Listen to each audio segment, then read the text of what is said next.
ভাষায় আর প্রকাশ করা যায় না।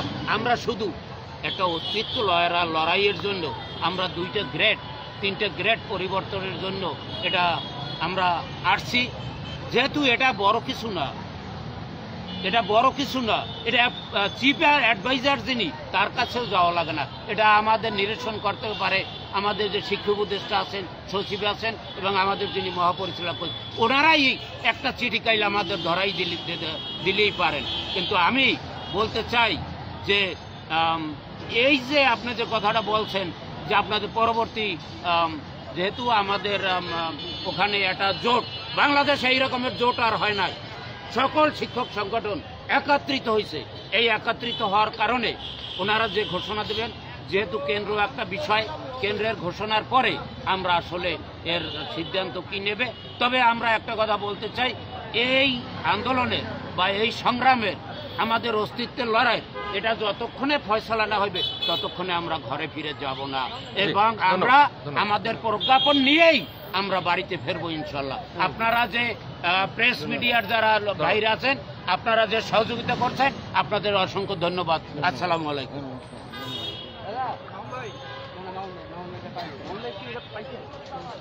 স্যার, আজকের যে হামলাটা হয়েছিল শিক্ষকদের উপরে, আপনার কাছে কি মনে হচ্ছে যে এর পিছনে কি আমাদের আর তো চিফ অ্যাডভাইজারের সন্তান আমরা, উপদেষ্টা পরিষদের 5 আগস্টের পর তারা যে এর মধ্য দিয়া মানে একটা দুর্যোগের মধ্য দিয়া সরকার গঠন করছে, এই সরকার থেকে আমরা পজিটিভলি আশা করি, নেগেটিভলি কিছু আশা করি না।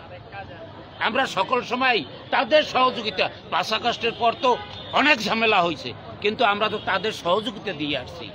এই প্রাথমিক বিদ্যালয়ের একটা ভিত, এই ভিত একটা ফাউন্ডেশন, এই ফাউন্ডেশন হিসেবে আমরা একটা বড় ধরনের সহযোগিতা তাদের দিয়ে আসছি আমরা। কিন্তু তাহলে প্রশাসন আজকে আপনাদের উপর হামলা চালিয়েছে কার নির্দেশে? এইটা আমরা অতি উৎসাহী হয়ে করছে না কারো নির্দেশে করছে, এইটা আমি এখন বলতে পারতেছি না। কিন্তু আমাদের শ্রদ্ধাভাজন পুলিশ অফিসার যারা আছেন, তারাও তো আমাদের হাতে কলমে শিক্ষা দিয়ে আমরা কিন্তু এইখানে পাঠাইছি। এইতে বিসিএস কর্মকর্তা বলেন, সচিব বলেন, অ্যাডভাইজার বলেন, ওই চিফ অ্যাডভাইজারও কিন্তু একসময় প্রাইমারির একটা স্কুলে উনি লেখাপড়া করেছেন। হয়তোবা বড় লোক যারা এই ঢাকা শহরে থাকে তারা এখন ইংলিশ মিডিয়াম এইখানে সেইখানে, কিন্তু আমি একজন শিক্ষক পরিবারের সন্তান, আমার বাবা আমাদের লেখাপড়া করাইছেন, সেও একজন প্রাইমারি হেডমাস্টার ছিলেন। উনি ওই যা আমাদের সচিব মহোদয় আছেন, তারপর আমাদের শিক্ষা উপদেষ্টা মহোদয় আছেন এবং আমাদের ডিজি মহোদয় আছেন, ওনারা একটা বৈশা এইখানে বেশি একটা টাকা পয়সার ব্যাপার না। এইটি কিন্তু কেউ মানে আপনার ওরা কি বলে, আমাদের গ্রামের ভাষায় যে কথাটা বলে যে ওটা মিলেইয়ে দেখে নাই। এটাই একটা অস্তিত্ব লড়াই। হয়তো আমরা পেনশনে গেলে অল্প একটু বেনিফিট হইতে পারি। এখন আমরা যারা ম্যাক্সিমাম টিচারই ওই গ্রেডে উঠে আছে, ম্যাক্সিমাম টিচারই ওই গ্রেডে উঠে আছে।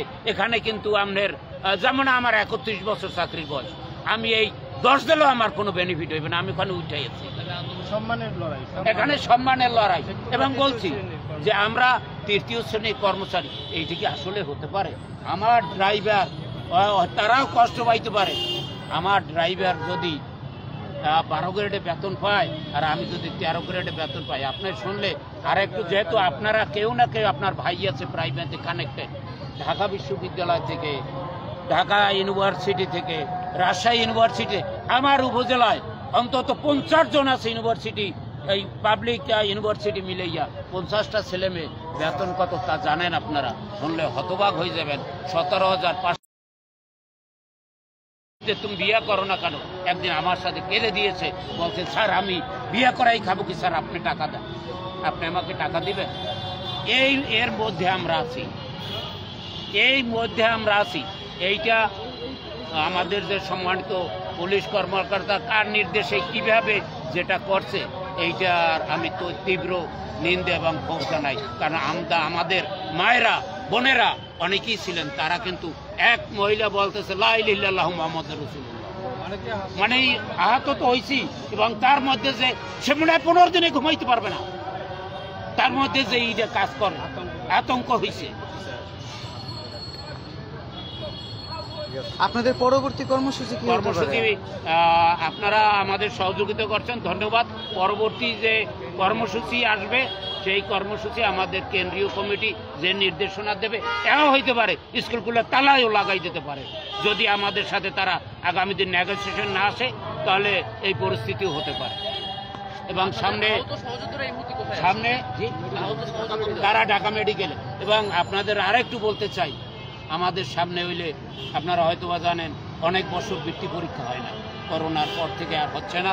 এই প্রাথমিক বৃত্তি পরীক্ষা এই বর্ষের ডিসেম্বরের 21 তারিখ থেকে 24 তারিখ পর্যন্ত 4 দিন পরীক্ষা। এবং আমাদের স্কুলে যে বার্ষিক পরীক্ষাটা হয়, এই পরীক্ষাটা ডিসেম্বর 1 তারিখ 10 তারিখের মধ্যে সম্পন্ন করতে হবে। আমরা থাকার কথা স্কুলে, আমরা মাঠে থাকবো কেন? আমাদের পাঠদানের এখন কথা নইলে একবার কি বলে মক্ষম সময়, বাচ্চাদের একটা শেষ সময়। এই জন্য আমরা আমাদের যদি কালকে প্রজ্ঞাপনটা আমাদের হাতে দেয়, আমরা পরশুদিন কালকের বিকেলে আমরা চলে যাব। 10টায় 11টায় দিলে আমরা পরশুদিন যাইয়া বাচ্চাদের, আমাদের সোনামণিদের, আমাদের সন্তান, ওরা আমাদের মুখের দিকে তাকিয়ে আছে। কারণ এটা যদি না হয় তাহলে স্কুলে আমরা কিন্তু তালাবদ্ধ করে দেব, তালাবদ্ধ করে দেব। সবাইকে ধন্যবাদ। আপনারা সারাদিন যে কষ্ট করছেন আপনাদের অসংখ্য ধন্যবাদ। আসসালামু আলাইকুম।